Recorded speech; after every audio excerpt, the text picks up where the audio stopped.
Hari ini kita akan lanjutkan pembahasan kita tentang pembaharuan pikiran. Kita sudah memasuki hari yang ketiga.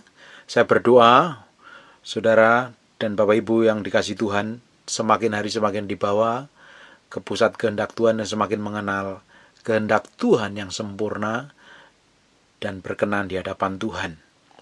Beberapa waktu lalu, Tuhan memberi saya suatu gambaran yang sangat jelas tentang apa yang dimaksud dengan pembaharuan pikiran. Teman saya mempunyai seorang bayi laki-laki yang masih kecil. Bocah kecil ini sangat lucu dan menarik sekali. Namun setiap beberapa menit ia membutuhkan perhatian ayah atau ibunya. Popoknya perlu ditukar dan popoknya tentunya perlu diganti dengan popok yang lebih baru lagi. Karena ada kencing dan pup, kurang lebih seperti itu. Bapak Ibu, coba bayangkan apa yang terjadi jika ibunya mengambil sehelai popok yang bersih dan mengenakan popok tersebut pada bayi tanpa melepaskan popok yang kotor atau popok yang lama terlebih dahulu. Ia bisa membui bedak banyak-banyak agar popok tersebut wangi dan kelihatannya bagus. Tetapi tentu saja tidak lama kemudian akan tercium bau karena masalahnya belum dibereskan. Kalau dibiarkan berlarut-larut, kulit anak itu akan menjadi kemerah-merahan, perih, gatal, dan otomatis mengalami iritasi dan sebagainya. Inilah yang dilakukan oleh banyak orang Kristen di dalam benak mereka. Mereka tidak memperbaharui atau merubah pikiran mereka. Mereka hanya mencoba menutupi atau menyembunyikan jalan pikiran dan berharap bahwa pada suatu hari pikiran tersebut akan lenyap. Tentu saja hal ini tidak akan terjadi dan akibatnya kita melihat orang-orang Kristen yang bercerai, berzina, menggunakan obat-obat bius, melakukan kejahatan, menderita, depresi, atau bahkan mengakhiri hidup mereka sendiri. Sebabnya adalah karena pikiran-pikiran lama itu dibiarkan saja dan tidak dibereskan. Akhirnya apa yang di dalam benak mereka akan mengalir keluar. Di Amsal 2 ayat yang ke-7 mengatakan, seperti orang yang membuat perhitungan dalam dirinya sendiri, demikianlah ia. Di dalam versi King James mengatakan, sebagaimana seseorang berpikir di dalam hatinya, demikianlah ia. Mari kita tinjau kembali ilustrasi di atas. Yang pertama-tama harus dilakukan adalah melepaskan popok yang kotor itu dan membersihkan bagian bawah tubuh bayi tersebut. Setelah anak kecil itu bersih dan kering, kita kenakan popok yang bersih. Pembaharuan pikiran juga demikian. Pertama-tama kita harus sadar bahwa kita mempunyai beberapa pemikiran atau pikiran kotor yang bertentangan dengan firman Allah. Yang dimaksud di sini bukanlah pikiran-pikiran seksual saja tentunya, melainkan juga ketakutan, ragu-ragu, kekhawatiran, iri hati, kepahitan, benci, dendam, dan lain sebagainya. Kemudian kita mengambil tindakan terhadap pikiran-pikiran ini, bukan hanya menutupinya. Kita akui pikiran-pikiran tersebut sebagaimana adanya sesuai dengan 1 Yohanes 1 ayat yang ke-9. Jika kita mengaku dosa, maka ia adalah setia dan adil, sehingga ia mengampuni segala dosa kita dan menyucikan kita dari segala kejahatan. Terus kita membuat keputusan untuk merubah cara berpikir kita tentunya. Kita membuka Alkitab, mencari tahu bagaimana Allah ingin kita berpikir dan menukar pikiran lama kita dengan pikiran-pikiran yang baru dari Alkitab. Tentu saja kita tahu bahwa kebiasaan lama kita akan timbul lagi atau setan akan mencoba untuk menaruh kembali pikiran-pikiran lama tersebut di dalam benak kita. Akan tetapi kita tolak dan kita terus memikirkan pikiran-pikiran yang baru. Di Filipi 4 ayat 8 memberitahukan kita, jadi akhirnya saudara-saudara, semua yang benar, semua yang mulia, semua yang adil, semua yang suci, semua yang manis, semua yang sedap didengar, semua yang disebut kebajikan dan patut dipuji, pikirkanlah semuanya itu.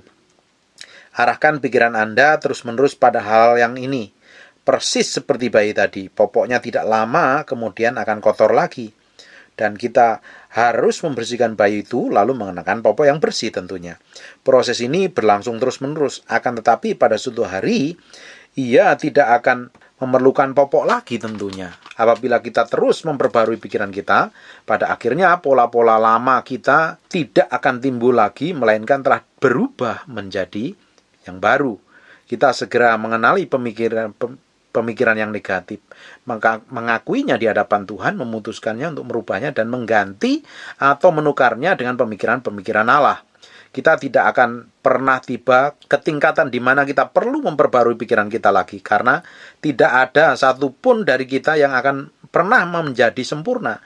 Hanya Allah mempunyai pikiran yang sempurna. Kita tidak akan pernah menjadi Allah, tetapi kita harus selalu berusaha menjadi seperti Dia.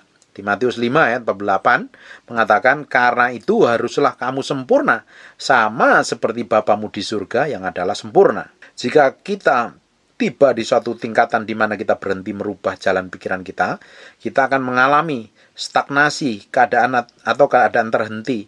Kehidupan kekristenan merupakan suatu proses pertumbuhan yang konstan. Allah selalu memanggil kita kepada hal yang lebih besar. Jika kita menolak perubahan tersebut, kita akan berhenti berjalan dengan Allah dan menjadi kering tentunya. Apabila kita meninjau sejarah gereja, kita bisa lihat bahwa banyak gerakan Allah yang besar terhenti dan mati setelah beberapa tahun. Sebabnya dapat kita lihat dengan mudah dalam hal pembaruan pikiran. Mereka yang dipakai dalam gerakan tersebut mengira bahwa mereka sudah memiliki semua yang dapat Allah tawarkan kepada mereka. Jadi mereka tidak melanjutkan usaha mereka untuk terus bertumbuh dan berubah. Tidak lama kemudian, mereka sudah berada di luar kehendak Allah yang sempurna, karena mereka tidak memperbarui pikiran mereka lagi. Gerakan Allah di tahun 1960 tidak sama dengan gerakan Allah di tahun 1980. Apalagi gerakan Allah di tahun milenial di zaman-zaman sekarang ini berbeda dengan tahun-tahun yang lalu. Saya tahu bahwa doktrin-doktrin pokok dari Alkitab tidak pernah berubah. Akan tetapi cara kita melaksanakan doktrin-doktrin ini melalui pelayanan berubah dari generasi ke generasi. Pada saat kita mulai berkeras pada pendirian kita dan tidak memperbaharui pikiran kita lagi, kita mematikan kehidupan kita sendiri di masa yang akan datang. Kelihatannya orang-orang yang berusia lebih tua menghadapi kesulitan yang lebih besar dalam memperbaharui pikiran mereka daripada anak-anak muda. Mereka merasa sudah tahu mengenai segala sesuatu, sudah banyak makan garam, merasa memiliki pengalaman lebih, dan sudah saatnya semua orang harus mendengarkan mereka. Memang benar, hikmat seseorang biasanya bertambah sejalan dengan pertambahan usianya. Akan tetapi banyak orang tua menghancurkan kesuksesan mereka sendiri oleh karena mereka tidak terus bertumbuh dan berubah. Di lingkungan gereja, dunia, bisnis, dunia hiburan, dan sebagainya, kita lihat dengan jelas betapa pentingnya bagi kita untuk tidak pernah berhenti berubah, melainkan senantiasa melanjutkan usaha kita untuk memperbaharui pikiran kita. Umat Israel memberikan suatu gambaran yang indah mengenai bagaimana kita harus selalu berubah. Mari coba kita baca di Bilangan 9 ayat 16 sampai 23. Demikianlah selalu terjadi, awan itu menutupi kemah dan pada waktu malam kelihatan seperti api.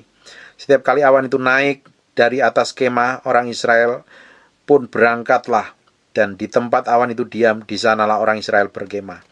Atas titah Tuhan, orang Israel berangkat, dan atas titah Tuhan juga mereka berkemah. Selama awan itu diam di atas kemah suci, mereka tetap berkemah. Apabila awan itu lama tinggal di atas kemah suci, orang Israel memelihara kewajibannya kepada Tuhan, dan tidaklah mereka berangkat. Ada kalanya awan itu hanya tinggal beberapa hari di atas kemah suci.